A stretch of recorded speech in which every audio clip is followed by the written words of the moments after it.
আলাইকুম রহমতুল্লাহি বরকাতুহু। সবাই কেমন আছেন? আশা করি সবাই ভালো আছেন।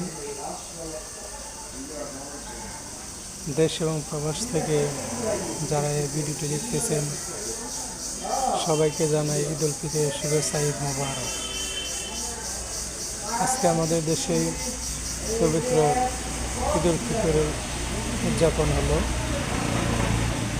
তা আসলে আপনারা প্রবাসে যারা থাকেন, প্রবাস থেকে ঈদ করতে পারেন না, আর আমরা যারা এইসব ডিফেন্সে চাকরি করি আমরাও আসলে সবসময় পরিবারের সাথে ঈদ করতে পারি না।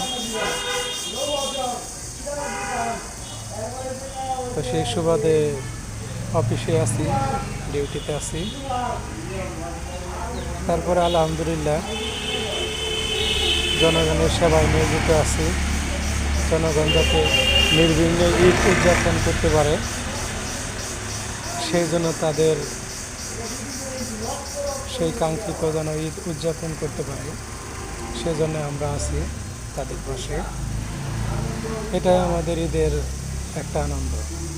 তো সবাই ভালো থাকবেন। আবারও ঈদ উল ফিতরের শুভেচ্ছা জানাচ্ছি। ঈদ মোবারক।